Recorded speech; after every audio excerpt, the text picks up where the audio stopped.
जितना परेशान तुम पेट भरने को हो ना, मक्खी भी इतना परेशान नहीं होती। होती है? पेट भरना तो सब जान रहे हैं मेरी मां। फिर आपके पास क्या होना चाहिए? आप नींद लेते हैं 4-4, 10-10 घंटे की नींद, दिन में अलग, रात को अलग।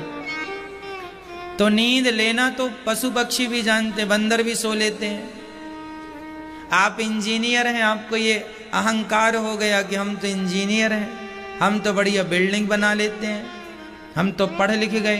तुमसे अच्छी बिल्डिंग तो चिड़िया बना लेती है, वाटर प्रूफ घोंसला बनाती है। और आपने देखा नहीं होगा, जंगल की चिड़िया तो एडवांस है, 3-3 मंजिल का घोंसला बनाती है। मैंने खुद देखा है, आपने देखा कि नहीं कभी? हाँ या ना? 3-3 फ्लोर बना लेती हैं घोंसले में, और उनका घोंसला वाटर प्रूफ भी होता है, सर्दी प्रूफ भी होता, सर्दी भी नहीं लगती, घुसी रहती है उसके भीतर। घर बनाना तो चिड़िया भी जानती है, तुमने भी घर बनाया है। बच्चे पैदा करना तो चिड़िया भी जानती है, तुमने बच्चे पैदा किए। पेट भरने का ज्ञान तो चिड़िया को भी है। ये तो सामान्य ज्ञान है, सबको ही है, पर भगवान ने तुम्हें मनुष्य बनाया है इन 3 कामों के लिए नहीं कि तुम खाओ, सो, है ना, बच्चे पैदा करो, इनके लिए नहीं। भगवान ने कुछ और के लिए आपको मनुष्य बनाया। इसलिए मनुष्य का शरीर 84 लाख योनियों में सर्वश्रेष्ठ शरीर है। बड़े भाग्य मानुष तन पावा, दुर्लभो मानुषो देहो, देहि नाम क्षण भंगुरः। इसलिए मनुष्य का शरीर बहुत दुर्लभ है, सबको जल्दी से मिलता नहीं है। इसलिए आपके पास वह ज्ञान होना चाहिए जिस ज्ञान से हम सबका कल्याण हो जाए। वो ज्ञान कौन सा ज्ञान है? ये ज्ञान मैं आपको देने जा रहा हूँ, जरा सा ज्ञान है। अहमेवासमेवाग्रे नान्यद यद सदसत् परम पश्चादहम यदे तच्च यो वशिष्येत सोस्मे हम। ऋतीर्थम यत् प्रतीयेत ना प्रतीयेत चात्मनि तद विद्यादात्मनो मायाम यथा भासो यथा तमः। बस ये कुछ लाइनों का ज्ञान है। क्या है आपको तो समझ में आया नहीं, हम समझा देते हैं। ये संसार हमारे हिसाब से नहीं चल रहा है, ये सृष्टि हमारे ढंग से नहीं चल रही है। ये सृष्टि, ये संसार भगवान के हिसाब से चल रहा है, और भगवान ही इसके मालिक हैं। वो जैसे चलाएंगे संसार वैसा चलेगा। उनकी मर्जी में अपनी मर्जी मिलाकर प्रसन्न रहना, यही इस धरती का सबसे बड़ा ज्ञान है। उनकी मर्जी में अपनी मर्जी मिला देना ही सबसे बड़ा। जो व्यक्ति भगवान की मर्जी में अपनी मर्जी मिला चुका है, उससे बड़ा ज्ञानी दुनिया में कोई नहीं। अब ये बताओ, आप लोग अपनी अपनी मर्जियां चलाते हो, आपकी मर्जियां पूरी हो जाती हैं इच्छाएं? आप अपनी मर्जी चलाते हो, क्या आपकी मर्जी से पानी बरस सकता है? क्या आपकी मर्जी से गर्मी पड़ सकती है? सर्दी, गर्मी, बरसात किसकी मर्जी से हो रही है? बोलो, विधाता। तुम्हारे शरीर का ग्रोथ किसकी मर्जी से हो रहा है? तुम तो चाहते हो कि हमारे बाल सदा काले रहें, पर सफेद हो गए। मर्जी तुम्हारी होती तो तुम तो सफेद होने ही ना देते। तुम्हारी कोई मर्जी चल रही हो तो बता दो। अरे औरों में नहीं, तुम्हारे शरीर में तुम्हारी मर्जी चल रही हो तो बता दो। तुम्हारे घुटनों में दर्द चालू हो गया है, क्या तुम्हारी मर्जी है कि घुटनों में दर्द हो? तुम्हें बुढ़ापा आ गया है, जरा सी देर, जरा सी 4-10 सीढ़ियां चढ़ने पर तुम्हें थकावट होने लगी है, क्या तुम्हारी मर्जी है कि तुम थक जाओ? इसका मतलब यही हुआ कि तुम्हारी मर्जी से हो क्या रहा है, जरा हमें ये बताओ। एक चीज बताओ जो तुम्हारी मर्जी से हो रहा हो। मैया, हो गई नींद पूरी आपकी?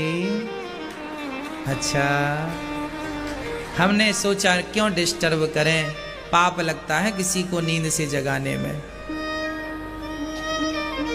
खूब बढ़िया खर्राटे तो यहां तक पहुंच रहे थे। अच्छा हुआ, कथा में शांति मिलती है ना, इसलिए नींद आ जाती है। यही शांति। घर परिवार में आदमी उलझा रहता है इतना ज्यादा कि मन अशांत रहता है, नींद नहीं आती। और कथा में बिल्कुल शांति का अनुभव होता है। कभी ना सोने वाला भी सो जाता है। जिसे नींद वींद ना आया करे, कथा सुनना शुरू कर दिया करो। कथा सब काम करती है।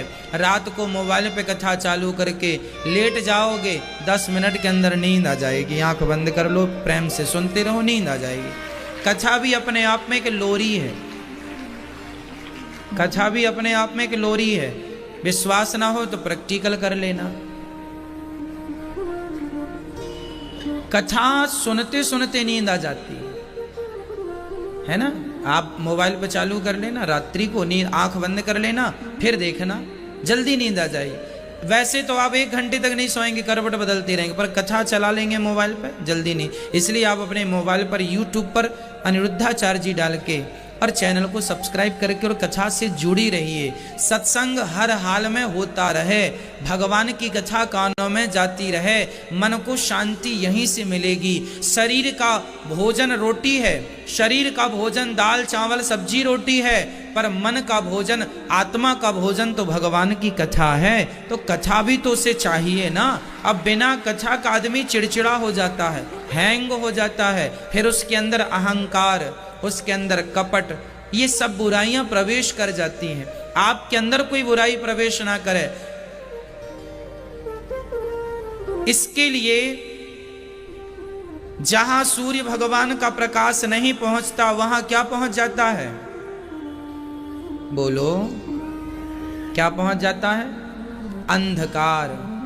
जहां सूर्य के प्रकाश का अभाव होगा, वहीं तो अंधकार होगा। कोई कहे महाराज जी यहाँ अंधकार है, भाई अंधकार जैसा कुछ नहीं होता। प्रकाश के अभाव का नाम ही अंधकार है। हाँ या ना? प्रकाश के अभाव का नाम ही अंधकार है। जहां प्रकाश होगा वहां अंधकार नहीं होगा। जहां सत्संग होगा, जहां सत्संग का प्रकाश होगा, ज्ञान का प्रकाश होगा, भक्ति का प्रकाश होगा, वहां अहंकार का, मोह का, कपट का, छल का अंधकार कभी प्रवेश ही नहीं कर सकता। आप यदि अहंकारी हैं तो आप सत्संगी नहीं हैं। हम गारंटी लेते हैं, हम अपने श्रोताओं की गारंटी लेते हैं। जैसे माँ बाप अपने बेटे की गारंटी ले लेते हैं, जैसे शिक्षक अपने विद्यार्थियों की गारंटी ले लेता है, ऐसे हम अपने श्रोताओं की गारंटी लेते हैं कि यदि आप कथा श्रवण करने वाले सच्चे श्रोता हैं तो आपके अंदर अहंकार जैसी बुराई कभी प्रवेश नहीं कर सकती, आपके अंदर कपट प्रवेश नहीं कर सकता, और आपके जीवन में अद्भुत आनंद की अनुभूति होगी, मन शांत हो जाएगा। तो हमने जीवन का सबसे श्रेष्ठ ज्ञान आपको दिया है। क्या है वो ज्ञान? दोहरा दो फिर हम आगे बढ़ें। क्या दिया अभी हमने सर्वश्रेष्ठ ज्ञान? जोर से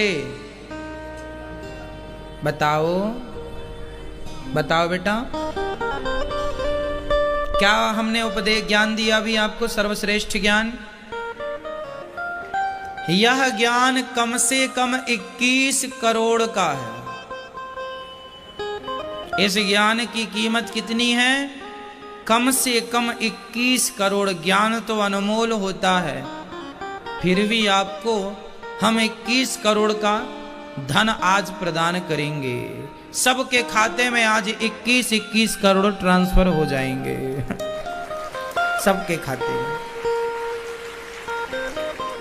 फिर ना कहना कि हम गरीब हैं। आज आप खूब करोड़पति बन गए। करो खर्च। 21 करोड़ का ज्ञान ये रहा कि ईश्वर की मर्जी में अपनी मर्जी मिला दो। जैसे रखें राम जी रहना चाहिए, सीताराम सीताराम कहना चाहिए। ईश्वर की मर्जी में अपनी मर्जी मिला दो, क्योंकि हमारी मर्जी का तो कुछ होता ही नहीं। हमारी मर्जी चलती तो हम कभी बुढ़े ही ना होते, सदा जवान रहते। इसका मतलब है तुम्हारी कोई मर्जी नहीं चलती। बहू के बेटा होगा कि बेटी, तुम्हारी मर्जियां चलने लगे तो बेटियां हों ही ना किसी को। वो तो अच्छा है कि तुम्हारी मर्जियां नहीं चलती तो बेटियां पैदा हो जाती हैं। यदि माँ बाप की मर्जी चलने लगे तो बेटे ही बेटे दिखेंगे, फिर सब बाबा जी बनेंगे, क्योंकि लड़की होगी नहीं, शादी होएगी नहीं, सब बाबा सब बाबा। गली गली घर में 4-6 बाबा डोल रहे हैं, बाबा ही बाबा। बेटी होएगी नहीं। तुम्हारी मर्जी चल जाए ना, तुम पृथ्वी का संतुलन बिगाड़ दोगे, मनमानी कर लोगे। तुम्हारी चलती है, कहीं तुम्हारा जोर है, फिर काहे जोर लगाते हो, काहे परेशान हो, काहे रोते हो, किस बात पर रो रहे हो। महाराज जी माँ गुजर गई तो रो रहे हैं। अरे माँ गुजर गई, तुम्हारे हिसाब से चलेगा क्या संसार? समय जिसका जितना निश्चित था है रहेगा, उतना वो वहां रहा। क्या तुम नहीं गुजरोगे? इसलिए किसी के मरने पर भी ठीक है, सम्मान में 2-4 आंसू बहा लिए, और ये थोड़ी पछाड़ खा खा के रो रहे हैं। क्या तुम्हें बोध नहीं है? ये ईश्वर की प्रकृति का नियम ही है, और तुम्हारे और हमारे हाथ में कुछ नहीं है। हमारे और तुम्हारे हाथ में कुछ नहीं है। किसान खेत में बीज बो देता है, फसल कितने कुंटल होगी किसके हाथ में है? किसकी मर्जी चल रही है? किसान की मर्जी चलती तो 1 कुंटल बोता और 100-200 कुंटल काट लेता। इसका मतलब पागल, तू अपना कर्म करता रहे, तू अपना कर्म करता रहे, उस कर्म का फल तो भगवान के हाथ में है। कर्मण्येवाधिकारस्ते मां फलेषु कदाचन। कहने का तात्पर्य यह है, तुम्हारे हिसाब से कुछ नहीं हो रहा है। किसान की फसल भी किसान के हिसाब से नहीं, भगवान के हिसाब से पक रही है। बगल वाले के खेत में 20 कुंटल हुआ तो बाजू वाले के खेत में 15 ही कुंटल हुआ। ऐसा होता है कि नहीं? जबकि बराबर समय पर पानी डाला था, खाद डाली थी, पर फिर भी अंतर आया। ईश्वर को जितना जिसके भाग्य में देना है वो उतना देंगे। तुम्हारी मर्जी से कुछ नहीं होता, भगवान की मर्जी से सब होता है। इसलिए हमने तो अपनी मर्जी को डिलीट कर दिया है। हमारी अपनी डिक्शनरी में तो अब हमारी मर्जी नहीं है, जैसी मर्जी भगवान की। कोई हमें गाली देता है, हम समझ लेते हैं ईश्वर की मर्जी है। कोई हमारी आरती उतारता है, समझ लेते हैं ये ईश्वर की मर्जी है। कोई हमें प्रणाम करता है, हम समझ लेते हैं ये प्रणाम ईश्वर का है। हम तो हर बात में, हर क्षण में, हर परिस्थिति में ईश्वर की मर्जी मानते हैं। आज हमने पेट भर भोजन किया है तो मान लेते हैं कि ईश्वर की मर्जी है। आज हमने कुछ नहीं खाया, मान लेते हैं ईश्वर की मर्जी है। परमात्मा कोई हमें गाल में थप्पड़ भी मार देगा तो हम यही मानेंगे ईश्वर की मर्जी है। हाँ, जब बात आतंकवाद से निपटने की आए तब वहां पर हम लोग खड़े हो जाएंगे और उनसे डट कर सामना करेंगे, ये सोच करके यही ईश्वर की मर्जी है, यही ईश्वर की मर्जी है। आतंकवादी सामने खड़े हो और हम हाथ पे हाथ रख के बैठे हो, वहां के लिए हम ये नहीं कह रहे हैं आपको, वहां तो आपको खड़े होना है, क्योंकि यही ईश्वर की मर्जी है। इसलिए प्रसन्न रहा करो हर हाल में। सास हमें गाली दे रही है, समझ लो कि ईश्वर की मर्जी है। बहू गाली दे रही है, समझ लो ईश्वर की मर्जी है। ईश्वर की मर्जी के बिना पत्ता नहीं हिलता। हिलता हो तो बताओ।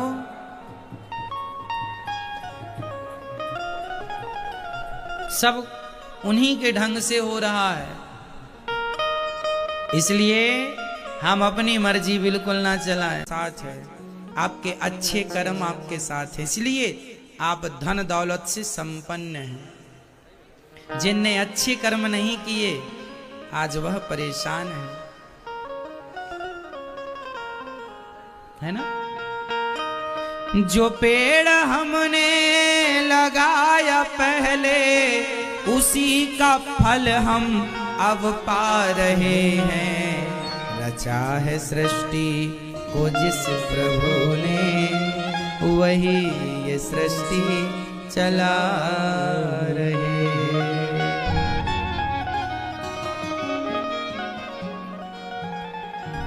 जिन्होंने भेजा जगत में जाना, तय कर दिया लौट के फिर से आना। जो भेजने वाले हैं यहाँ पर, जो भेजने वाले हैं यहाँ पर, वही फिर वापिस बुला रहे हैं। रचा है सृष्टि को जिस प्रभु ने, वही ये सृष्टि चला रहे हैं। वही हैं, इसलिए पहचानो भगवान की मर्जी के बिना पत्ता नहीं हिलता। सब उनकी मर्जी से हो रहा है। एक सज्जन बोले, महाराज जी ये आदमी जेल चला गया, क्या भगवान की मर्जी से? हमने कहा बिल्कुल, कोई गलत काम किया होगा। अच्छा याद रखना, भगवान किसी को मारते नहीं हैं। यदि तुम पापी हो तो तुम्हारी बुद्धि बिगड़ जाएगी, तुम कोई गलत काम कर लोगे और तुम्हें जेल जाना पड़ेगा। वो जेल जा रहे हो, वो तुम्हारे पापों का ही दंड है। भर गया है पाप घट पापी के अत्याचार से, इस पापी का विनाश होगा मेरे कृष्ण अवतार से, ऐसा भगवान ने कहा। तो फिर आप देखो, भगवान किसी को इस कलयुग में सुदर्शन चक्र से नहीं मारेंगे। इस कलयुग में भगवान किसी को धनुष बाण से नहीं मारेंगे। इस कलयुग में तो जरा सी बुद्धि घुमा देंगे, आप गलत काम कर लोगे, दंड मिल जाएगा। तो जो तुम गलत काम कर रहे हो ना, ये भी भगवान की मर्जी है। अब आप कहोगे भगवान की मर्जी, हाँ तुमने पाप कर लिया तो पाप का दंड तो गलत करोगे तो भरना पड़ेगा। तो भगवान तुम्हें अब सजा की ओर ले जा रहे हैं, ये सजा का प्रोसेस चालू हो गया है। कहते हैं ना, विनाश काले विपरीत बुद्धि। भाई एक बात बताओ, रावण बहुत बड़ा पापी था, पर उसके पाप का दंड कब मिला? यदि माता सीता को ना चुराता तो क्या उसके पाप का दंड मिलता? गलती ही नहीं थी फिर। तो उसके अंदर ये बात कैसे आई कि सीता को चुराना है? अरे किसी ना किसी द्वारा भगवान उसको दंड देना चाहते, तो भगवान ने बुद्धि घुमा दी कि जा सीता को चुरा ला। और सीता को चुराने गया, बुद्धि बिगड़ी। आप गलत करते हैं तो भगवान बुद्धि घुमा देते हैं। विनाश काले विपरीत बुद्धि। कई बार आपका बेटा, आप बहुत समझाते हैं आपके बेटे को, बहुत समझाते हैं आपकी बेटी को, बहुत समझाते हैं आप, गुरुजी समझाए, आपने समझाया, मौसी ने समझाया, बुआ ने समझाया, पड़ोसियों ने सबने समझाया, फिर भी नहीं समझा। समझ लेना कभी ईश्वर से दंड देना चाहते हैं। इसके कर्मों का दंड है, ये पापों का दंड है। जो किया था भोगना पड़ेगा। कर्मों का दंड तो पितामह भीष्म जैसों को भोगना पड़ा, तो अरे गहरे नत्थु खैरे की क्या कहें। फिर एक बात बताओ, क्या भगवान शंकर ने माता सती को नहीं समझाया था? माता सती राम जी की परीक्षा लेने चली गई।